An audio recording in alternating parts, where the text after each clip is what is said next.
요즘 세계 정세와 관련해서 사람들이 많이 불안해하고 있습니다.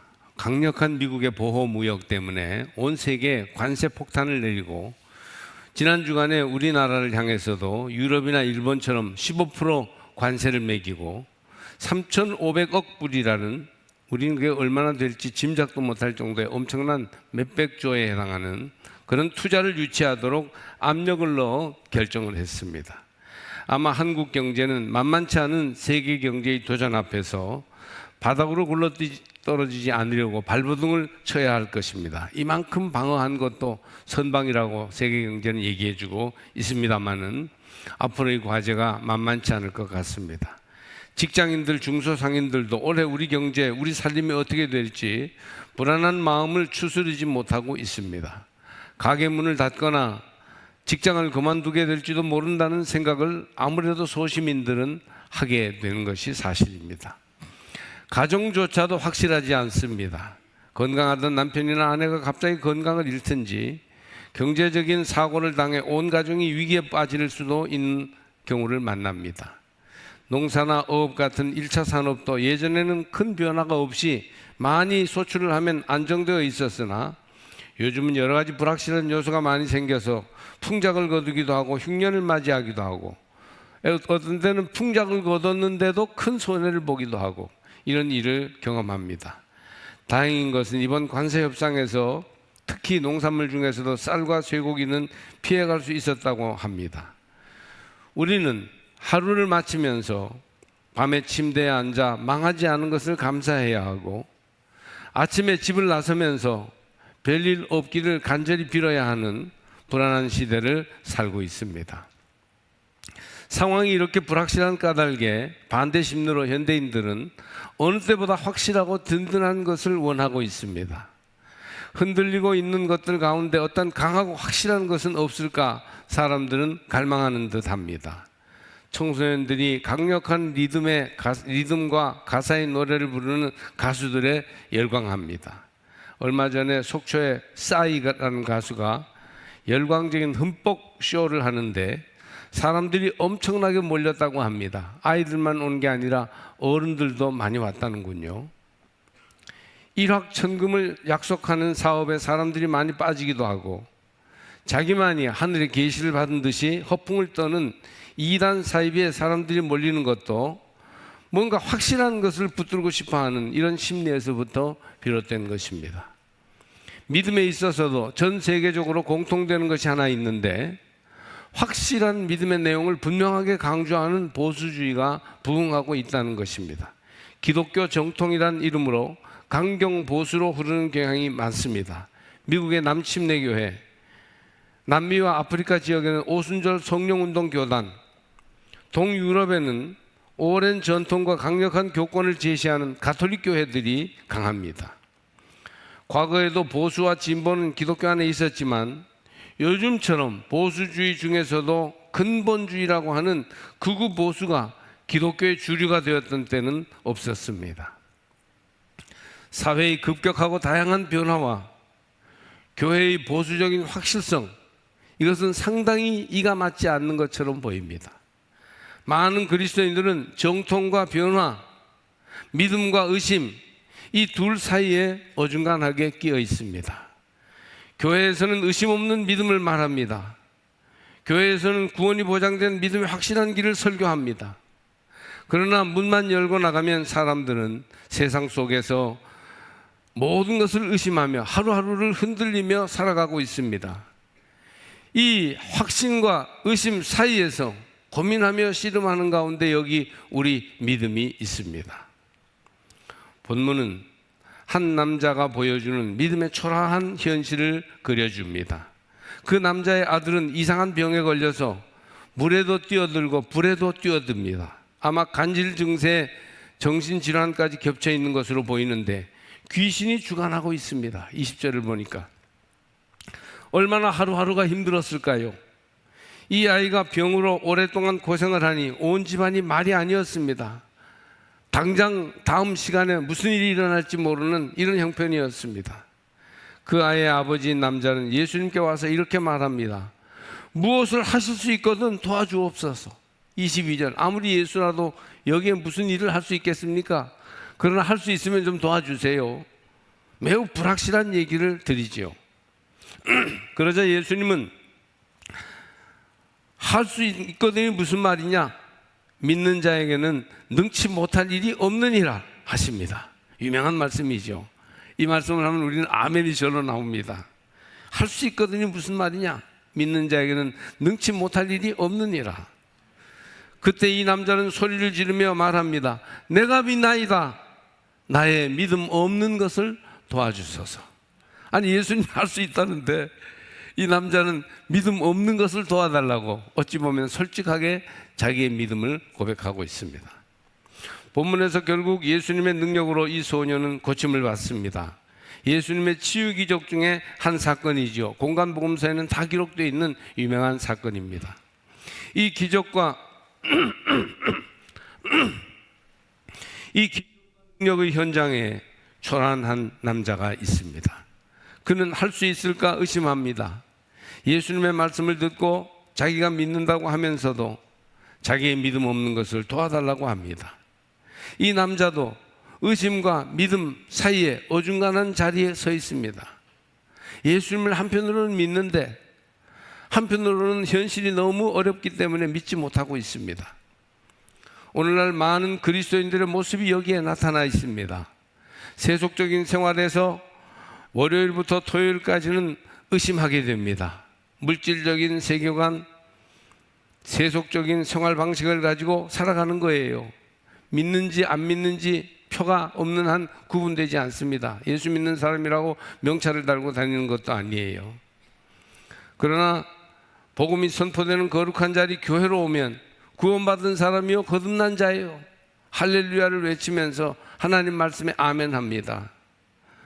이 중간 단계에서 이러지도 저러지도 못하고 현대인들은 살아가고 있습니다. 무슨 일이 터지면 내가 믿나이다 하는데 항상 하실 수 있으면 하는 조건을 붙입니다. 그리고 나의 믿음 없는 것을 도와주소서라고 동시에 솔직하게 고백하게 되는 것입니다. 예수 믿으면 구원받습니다. 예수 믿는 자에게는 축복이 임합니다. 그러나 이 문제는 연약한 우리의 생각에 구원과 축복은 현실적으로 모호하게 나타날 때가 너무 많습니다. 교회는 쉽게 구원의 공식을 주지만 현실에서는 그 공식대로 안 통할 때가 많아요. 교회는 너무 겁없이 믿음을 가진다고 사람들은 생각합니다. 교회는 구원을 이미 완성한 성자들만 모여있지 않습니다. 오히려 교회에는 구원의 길이 확실한데도 늘 우리 현실에서 그렇지 못하다는 것을 알고 고민하고 기도하는 사람들, 구도자들이 모여 있습니다. 그들은 늘 회개하면서 넘어졌다가 다시 일어나 길을 찾아갑니다. 교회의 가장 큰 특징은 우리에게는 하나님이 필요하다는 것을 절실히 느끼는 곳이라는 점입니다. 내가 믿나이다. 나의 믿음 없는 것을 도와주소서. 여기에 오늘의 교회의 현 주소가 있습니다. 어쩌면 이 불쌍한 아이의 아버지같이 신앙과 불신앙의 공존, 여기에 교회와 우리 현대교인들의 현 주소가 있어요. 한편으로는 믿고 싶습니다. 근데 한편으로는 안 믿어집니다. 여기에 우리의 현 주소가 있어요. 예수 믿어 병고침을 받고 중요한 일이 있을 때마다 하나님의 음성을 들으며 은혜 충만한 생활을 함으로 한 점의 의심의 그림자도 찾아볼 수 없을 뿐 아니라 예수 믿은 후에 뚜렷한 변화의 증거가 있고 확실하게 간증할 수 있는 축복이 있다면 의심할 이유가 어디 있겠습니까? 그러나 대다수의 교인들은 그런 경험을 할 기회를 많이 가지지 못했고 그런 체험과 확신이 있었어도 살다 보면 늘 흐려지고 흔들리곤 하는 거예요. 흔들리는 가운데 흔들리지 않는 절대 진리를 붙잡으려고 하니까 거기에 우리 모순이 있는 것이죠. 루터교회의 유명한 신학자요 저술가인 마르틴 마티 목사가 있는데, 마르틴 마티 목사는 목사들의 목사라는 얘기를 들을 정도로 존경받는 목사님이에요. 그가 이런 말을 했습니다. 가까운 사람에게 자랑스럽게 말할 정도로 하나님과 직접적인 만남을 가진 경우는 5손가락 안에 든다고. 하지만 대중 앞에서 공개적으로 말할 수 있는 경우는 아무리 생각해도 단 한 번도 없다. 그렇게 말했어요. 이것은 그분이 유난히 은혜가 부족하거나 믿음이 약해서가 아니라 존경받는 목사님이었는데도 그런 말을 한 것은 의심의 시대를 사는 현대인들이 살아가는 믿음의 현실을 적나라하게 보여주는 예인 것이에요. 그러니까 섣부르게 난 믿는다, 난 다 안다 할 일이 아니라는 거예요. 우리 현실은 결코 그렇게 녹록하지 않습니다. 목회를 하면서 리젠트 대학에서 가르쳤던 유진 피터슨 박사, 아마 세계적으로 제일 유명한 목사님 중에 한 분이에요. 유진 피터슨 목사님. 그분은 매년 청소년들의 수련회나 집회에 참석했었는데 우리나라 같으면 CCC나 예수전도단 수련회와 같은 곳이에요. 우리 교회 학교도 각 부서별로 수련회를 몇천 명 모이는 수련회를 다녀왔습니다만 집회의 충만함과 일상생활 사이에 연속성이 없는 것을 느꼈다고 합니다. 이게 무슨 말입니까? 부흥 집회나 수련회 같은 데서 성령을 받았어요. 예수님 만났어요. 구원의 확신을 얻었다고 합니다. 그런데 그렇게 충만한 은혜 가운데 수련회를 하고 마치고 돌아왔는데 현실 속에 오면 그런 확신이 생활 속에 그대로 나타나지 못하더라는 겁니다. 여전히 예수님이 그 중심에 오신 생활을 하게 되지 않더라는 거예요. 수련회 때 받은 은혜와 일상생활에서 갭이 너무 크다는 것이죠. 여기에 우리 고민이 있습니다. 원주에 살 때 외곽 지역 넘어가는 길 옆에 있는 교회 건물에 이런 플래카드가 붙어 있었어요. 예수가 답이다. 우리는 그렇게 믿고 있죠. 예수님이 답입니다. 예수님 가르쳐 주신 대로 가면 다 해결됩니다. 그러나 늘 우리에게 예수가 답입니까? 그렇게 되고 싶지만 현실은 오히려 예수가 물음일 경우가 많습니다. 모태신앙으로 평생을 살아가는 자녀들이 예수님에 대해, 예수를 따라가는 삶에 대해 얼마나 많은 물음과 고민을 가지고 있는지 모릅니다. 말하자면 오늘을 사는 그리스도인들에게는 훨씬 더 많은 경우에 예수가 답으로 주어지기보다는 물음이요 과제인 것이에요. 우리 믿음은 물음과 대답 사이에, 의심과 확신 사이에 놓여 있어요. 이 고민과 이 문제를 극복하지 아니하고는 온전한 믿음에 서기가 어려운 것이죠. 욥은 어떻습니까? 동방의 의인이요 하나님께서 인정하시는 믿음의 사람입니다. 그러나 욥기를 보면 모든 것을 빼앗기고 땡볕에서 자기 헌대를 긁고 있는 욥은 얼마나 고민하고 믿음이 흔들리고 있습니까? 사실 욥기에서 보여주려고 하는 욥의 참모습은 동방의 한 의인이 모든 것을 다 잃어버렸는데도 의연하게 흔들리지 않고 믿음을 지키는 모습이 아니에요. 오히려 욥기는 실패, 가난, 상실, 극심한 질병 때문에 고민하고 흔들리는 가운데 하나님을 찾아가는 욥의 여정을 보여주고 있습니다. 믿음이 없어서가 아닙니다. 하나님을 사랑하지 않는 것은 아니에요. 그러나 욥은 이해할 수 없는 모순의 현실에서 그 현실을 끌어안고 고민하며 의심하고 있습니다. 하나님은 살아계시는가? 하나님은 존재하는가? 그런데 왜 이런 일들이 생긴단 말인가? 내 인생에 이런 문제를 나는 이해할 수 없다. 하나님 어디 계십니까? 얼마나 많은 사람들이 이해할 수 없는 불신의 삶 한가운데에서 욥처럼 고민하며 믿음을 지키려고 애씁니까? 욥기에 나오는 믿음 좋은 얘기들은 욥의 얘기가 아니고 거의 다 친구들 얘기예요. 너는 하나님과 화목하고 평안하라. 그리하면 복이 내게 임하리라. 욥기 22장 21절 말씀, 욥을 꾸짖으면서 엘리바스라는 친구가 하는 말이에요. 네가 만일 하나님을 부지런히 구하고 전능하신 이에게 빌고 또 청결하고 정직하면 정녕 너를 돌아보시고 내 의로운 집으로 형통하게 하실 것이라. 욥기 8장 5절에서 6절 이 말씀, 이것은 빌다시 욥을 충고하는 말이에요. 반대로 욥은 어떻습니까? 원망합니다. 조급해합니다. 답답해하고 두려워합니다. 낙심하고 잠 못 이룹니다. 아니 동방의 의인, 하나님이 인정하신 사람이 어떻게 이렇게 초라할 수가 있어? 그것이 현실 속에, 현실의 모순 앞에 질문 가운데 빠져있는 욥의 실제적인 모습이에요.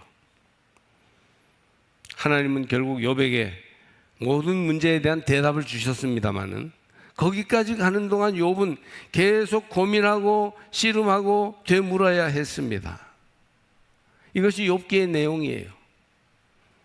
전도서와 시편을 보면 신앙인의 의심이 상세히 묘사되어 있습니다.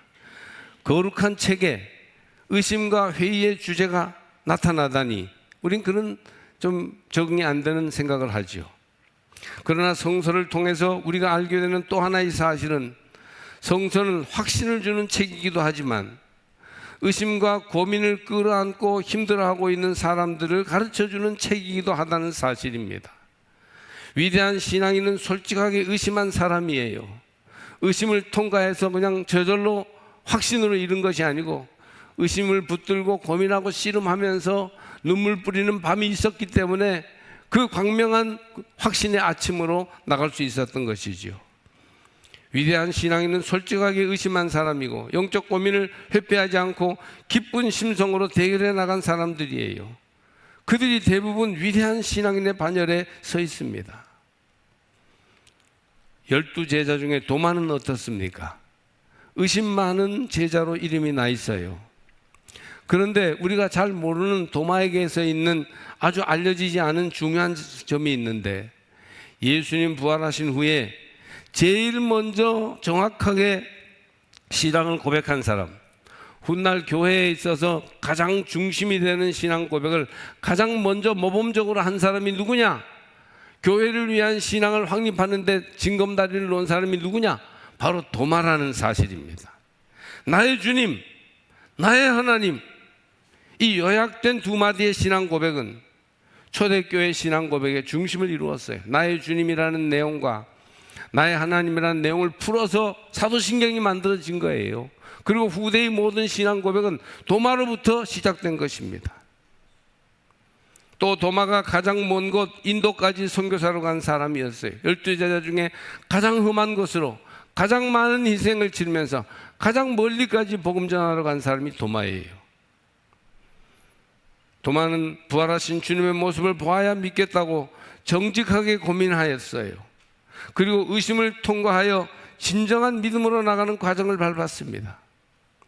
따라서 그는 누구보다 먼저 부활하신 주님 앞에서 신앙 고백할 수 있었고, 그 믿음 가지고 땅끝까지 복음을 전하러 나갈 수 있었습니다.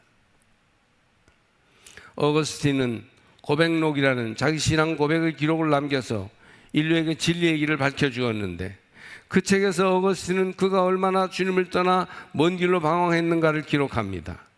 그런데 세속의 물결 속에서 방황할 때나 회의주의에 빠져서 이단으로 갈 때에도 결국 어거스틴은 하나님 품으로 돌아오기 위한 깊은 노력을 하고 있었습니다. 어거스틴에게 있어서 정직한 의심, 솔직한 반항은 진실한 믿음으로 가기 위한 구도의 길이었던 것이죠. 루터는 일주일 이상 완전히 하나님을 떠나 있었던 적도 있었다고 고백을 합니다. 거의 매주 설교를 하고 신학생들을 가르쳤던 성인도 이런 의심 속에서 자기 믿음과 삶을 돌아볼 때가 있었습니다. 보이는 감각에 매여 사는 사람과 보이지 않는 하나님 사이의 관계에는 의심이라는 요소가 내포될 수밖에 없다. 기독교 저술가인 필립 얀시의 말입니다.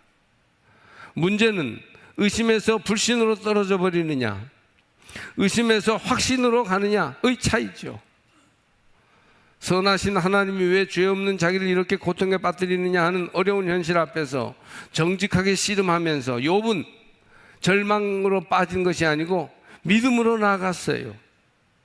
그럴 때 욥은 훨씬 겸손해져서 하나님 앞에서 우리가 유한한 피조물이라는 것을 인정하게 되었고, 하나님의 신비와 위대하심을 훨씬 생생하게 알 수 있었습니다. 그것이 바로 욥기 끝부분에 가면서 이루어지는 내용입니다. 쉽게 확신할 수 없지만 조금만 마음을 기울여 보면 하나님의 증거가 많이 있어요. 세례 요한도 사람들을 보내어 예수가 누구인지 물어보게 했습니다. 이런 경우에 의심은 믿음으로 가는 지름길입니다. 베레아 사람들도 신사적이어서 하나님의 말씀을 읽을 때 이 말씀이 그러한가 하여 성경을 상고한다 했습니다. 말하자면 의심하면서 고민하면서 성경을 읽어서 참된 진리에 이르도록 애썼던 것입니다.